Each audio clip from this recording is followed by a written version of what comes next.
तो चलिए सभी विद्यार्थियों को जय हिंद।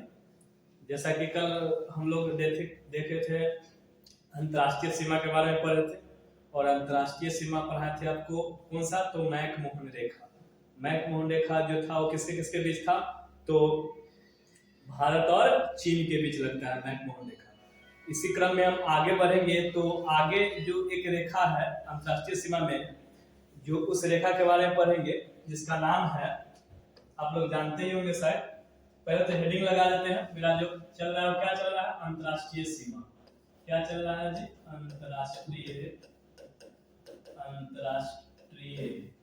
अंतर्राष्ट्रीय सीमा।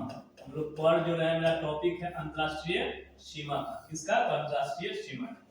अंतर्राष्ट्रीय सीमा में जो हम लोग कल देखे थे मैक-मोहन रेखा, तो आज हम लोग देख लेते हैं एक और ले लेते हैं अंतर्राष्ट्रीय रेखा जिसको हम लोग कहते हैं रेड क्लिप रेखा। रेड क्लिप रेखा। रेड क्लिप रेखा। रेड क्लिप रेखा की बात करें तो ये रेड क्लिप रेखा है जो आप पता ही होगा आप लोग को, भारत और पाकिस्तान के बीच है। पहला पॉइंट पूछता है कि रेड क्लिप रेखा किसके किसके बीच है, तो भारत और पाकिस्तान के बीच है। रेड क्लिप रेखा किसके किसके बीच है, तो भारत और पाकिस्तान के बीच है। पहला पॉइंट याद रखिएगा कि रेड क्लिप रेखा भारत और पाकिस्तान के बीच है। दूसरा बात करें कि अब पूछता है कि यह रेखा का निर्धारण कब किया गया था, तो इस रेखा का, यह रेखा का निर्धारण, यह रेखा का निर्धारण की बात करें तो यह रेखा का निर्धारण जो किया गया था वो किया गया था 17 अगस्त 1947 ईस्वी को। पूछेगा कि मैक-मोहन रेखा का निर्धारण कब किया गया था, 17 अगस्त 1947 ईस्वी को। तीसरा बात इसमें जो पूछता है वो यह पूछता है कि यह रेड क्लिप रेखा जो है जो क्या है, तो यह एक अध्यारोपित रेखा। यह एक अध्यारोपित रेखा। यह एक अध्यारोपित रेखा। यह एक कैसा रेखा है जी, अध्यारोपित रेखा है। यह एक अध्यारोपित रेखा है। जो मैं रेड क्लिप रेखा है वो क्या है, एक अध्यारोपित रेखा। बात करें कि जो ये भारत और पाकिस्तान सीमा की जो कुल लंबाई है, यहीं पर देख लेते हैं कि भारत और पाकिस्तान सीमा की कुल लंबाई की बात करें, भारत और पाकिस्तान सीमा की कुल लंबाई की बात करें तो भारत और पाकिस्तान सीमा की जो कुल लंबाई है वो है 3323 किलोमीटर। 3300 कितना किलोमीटर थी, 3323 किलोमीटर। कहने का मतलब भारत और पाकिस्तान का जो सीमा रेखा है उसका अगर लंबाई आपसे पूछ ले तो हम लोग को बताना चाहिए कितना, 3323 किलोमीटर है। और यह भारत के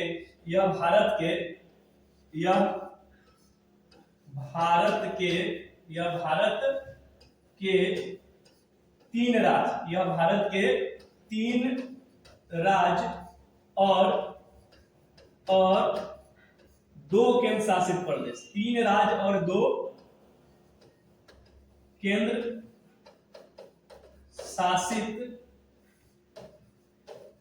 प्रदेश से होकर गुजरती है। कहने का मतलब जो रेड क्लिप रेखा है वो भारत के 3 राज्य और 2 केंद्र शासित प्रदेश से होकर गुजरती है। जिससे पहला बात करें तो पहला आप 1 नंबर पर याद रखिएगा, 1 नंबर पर आप याद रखिएगा लद्दाख को 1 नंबर पर याद रखिएगा। दूसरा नंबर पर आप याद रखिएगा J&K, जम्मू एंड कश्मीर। तीसरा का याद रखिएगा आप पंजाब। तीसरा का याद क्या रखिएगा जी, पंजाब। और चौथा में आपको याद रखना है, पंजाब के बाद आप याद रखिएगा राजस्थान। और पंचमा में आप याद रखिएगा गुजरात। तो कुल मिलाकर भारत के 3 राज्य और 2 केंद्र शासित प्रदेश की सीमा पाकिस्तान के साथ लगता है। जिसमें से बात करें ऊपर का ये 2, तो ये दोनों क्या है जी, लद्दाख और जम्मू कश्मीर क्या है जी, तो यूटी है। यूटी मतलब क्या है, यूनियन टेरिटरी केंद्र शासित प्रदेश। बाकी आप देखिएगा, नीचे का ये 3 है, ये क्या है, तो ये स्टेट है, यानी क्या है, ये राज है। क्या जी, राज है। क्या है जी, राज है। तो ये रेड क्लिप रेखा जो है भारत के 3 राज्य और 2 केंद्र शासित प्रदेश से होकर गुजरती है, जिसमें पूछेगा पहला स्थान पर लद्दाख, दूसरा जम्मू एंड कश्मीर। तो लद्दाख और जम्मू कश्मीर क्या हो गया, केंद्र शासित प्रदेश हो गया, जबकि पंजाब, राजस्थान और गुजरात क्या है, पंजाब, राजस्थान, गुजरात क्या है, तो ये राज्य है। इसमें भी एक प्रश्न पूछ दिया जाता है कि भारत के किस राज्य की सीमा पाकिस्तान के साथ सर्वाधिक लगता है, तो इसमें सर्वाधिक जो सीमा बनाने वाला राज्य है वो कौन है जी, राजस्थान। राजस्थान का सीमा पाकिस्तान से सर्वाधिक लगता है, ये आप क्या रखिएगा, इस फैक्ट को आप याद रखिएगा। अगर आगे बात करें, इससे थोड़ा आगे हम बढ़े तो बात करें कि भारत के ऊपर वाला जो हिस्सा है, भारत का ऊपर वाला जो हिस्सा है कुछ इस तरह से, भारत का ऊपर वाला हिस्सा क्या है, कुछ इस तरह से, जिसमें से अभी पूरा पहले क्या होता था, जम्मू एंड कश्मीर होता था, लेकिन वर्तमान में इसको क्या कर दिया गया है, लद्दाख कर दिया गया। इस हिसाब क्या कहते हैं हम लोग, लद्दाख है। इस हिसाब क्या है, अब यूनियन टेरिटरी बन चुका है और किस नाम से जाना है, लद्दाख। तो क्या हुआ था कि 1948 ईस्वी में क्या हुआ था कि पाकिस्तान धोखे से, उस समय क्या था, उस समय जम्मू कश्मीर था, पाकिस्तान धोखे से कश्मीर का इतना हिस्सा क्या कर लिया था, इतना हिस्सा पे कब्जा कर लिया था, जिसे हम लोग किस नाम से जानते हैं, पीओके के नाम से जानते हैं, पीओके के नाम से जानते हैं। मतलब 1948 में कश्मीर का कुछ क्षेत्र पर किसका अधिकार हो गया था, पाकिस्तान का अधिकार हो गया था, जिसको हम लोग किस नाम से जानते हैं, पीओके। पीओके का मतलब होता है पाक ऑक्युपाई कश्मीर, या इसको हिंदी में बोल सकते हैं पाक अधिकृत कश्मीर, या कश्मीर का वह क्षेत्र जो पाकिस्तान के कब्जा में है, उसे हम लोग क्या कहते हैं, पीओके कहते हैं। क्या कहते हैं, पीओके कहते हैं। जो अभी वर्तमान में क्या हो गया, लद्दाख हो गया, वर्तमान में क्या हो गया, लद्दाख हो गया है। तो बात करते हैं यहीं पर बात कर लेते हैं थोड़ा सा कि अगर हम बात करें कि लद्दाख का वह क्षेत्र, लद्दाख का वह क्षेत्र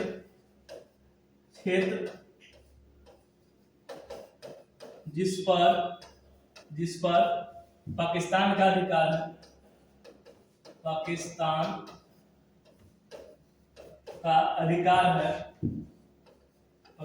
का अधिकार है, उसे हम लोग क्या, पीओके बोलिए, पीओके मतलब पाक ऑक्युपाई कश्मीर, या इसी को हम लोग बोल सकते हैं पाकिस्तान अधिकृत कश्मीर, पाकिस्तान अधिकृत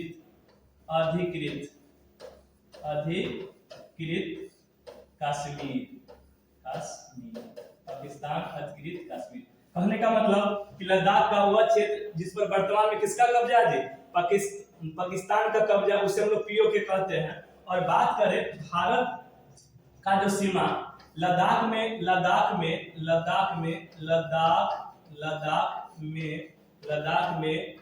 भारत और पाकिस्तान के सीमा को, भारत और पाकिस्तान के बीच सीमा को, लद्दाख में भारत और पाकिस्तान के बीच सीमा को हम लोग एलओसी के नाम से जानते हैं, एलओसी के नाम से जानते हैं, जिसका फुल फॉर्म क्या होता है, लाइन ऑफ कंट्रोल।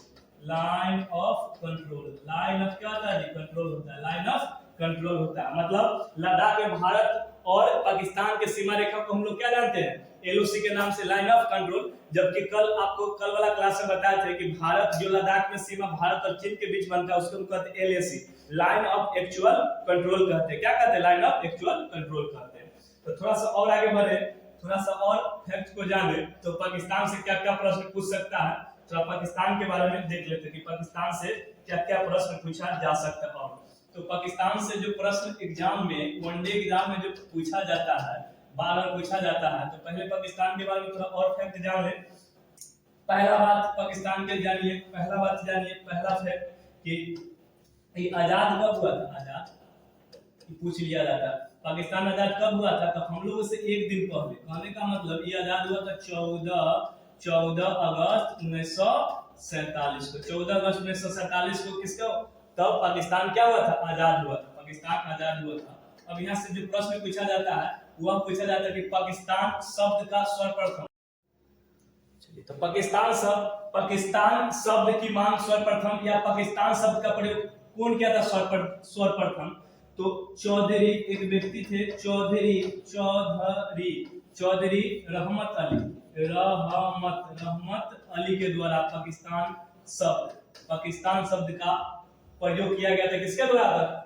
चौधरी रहमत अली के द्वारा। वही बात करें कि पाकिस्तान राष्ट्र का मांग किसने के द्वारा किया गया? पाकिस्तान एक राष्ट्र बने, इसने सर्वप्रथम कौन उठाया था? इस मांग को कौन उठाया था?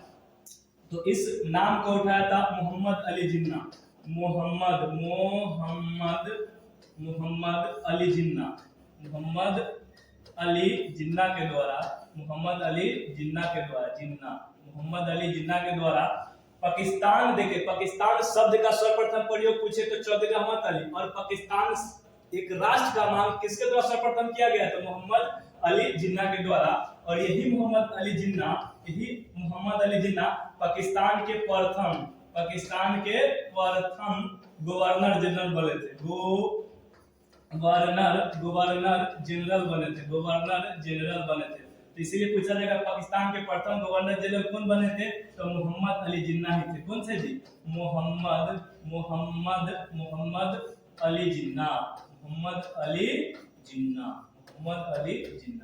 अली जिन्ना। तो पाकिस्तान के प्रथम गवर्नर पूछा जाता है आपको, प्रथम गवर्नर जनरल मोहम्मद अली जिन्ना। और पाकिस्तान शब्द के मांग भी यानी पाकिस्तान राष्ट्र की मांग भी सर्वप्रथम किसने उठाया था? मोहम्मद अली जिन्ना के द्वारा। वही बात करें कि पाकिस्तान के और जो प्रश्न पूछ सकता है, पाकिस्तान के प्रथम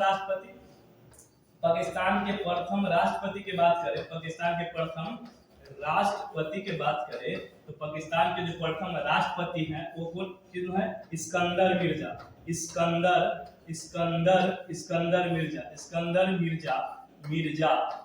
मिर्जा पाकिस्तान के क्या था? प्रथम राष्ट्रपति थे। सिकंदर मिर्जा क्या थे? पाकिस्तान के प्रथम राष्ट्रपति थे। तो प्रथम राष्ट्रपति पूछे जाए तो सिकंदर मिर्जा आंसर दीजिएगा। वही पाकिस्तान के प्रथम गवर्नर जनरल की बात कहे जाए तो आप लोग आंसर क्या दीजिएगा? मोहम्मद अली जिन्ना। वही बात कर ले, वही थोड़ा सा और बात करें, इससे आगे बढ़े थोड़ा सा और आगे बढ़े तो इसका अगर बात करें, इसका जो पहले राजधानी हुआ करता था, पाकिस्तान के पहले राजधानी पाकिस्तान का जो पहले राजधानी था वो कहाँ था? ये प्रश्न पूछ दिया जाता है कि पाकिस्तान का पहला राजधानी कहाँ था? कराची था। पाकिस्तान का जो प्रथम राजधानी या पहली इसका राजधानी कहाँ था? कराची। जबकि इसका वर्तमान राजधानी की बात की जाए, इसका वर्तमान राजधानी पाकिस्तान का जो वर्तमान राजधानी है वो है इस्लामाबाद। पाकिस्तान का वर्तमान राजधानी कहाँ है जी? इस्लामाबाद। वही पाकिस्तान के बारे में और कुछ बात जान लेते हैं जहाँ से प्रश्न पूछा जाता है। और क्या पूछेगा कि पाकिस्तान का जो राष्ट्रीय खेल है, पाकिस्तान का राष्ट्रीय खेल, इसका जो राष्ट्रीय खेल वो क्या है जी? हॉकी है। इसका राष्ट्रीय खेल क्या है? तो हॉकी। इसका राष्ट्रीय खेल की बात करें तो क्या है जी? हॉकी है। इसका राष्ट्रीय खेल क्या है जी? हॉकी है। वही बात करें, अगला बात करें, इसका राष्ट्रीय खेल क्या हो गया? हॉकी हो गया। इसका राष्ट्रीय नदी पूछ लिया एग्जाम कि पाकिस्तान का जो राष्ट्रीय नदी है, पाकिस्तान का राष्ट्रीय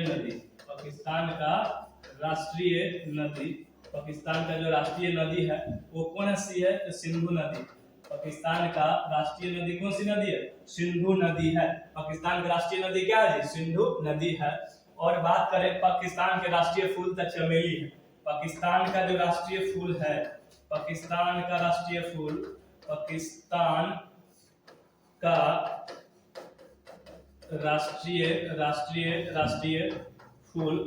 का जो राष्ट्रीय फूल कौन है जी? तो चमेली।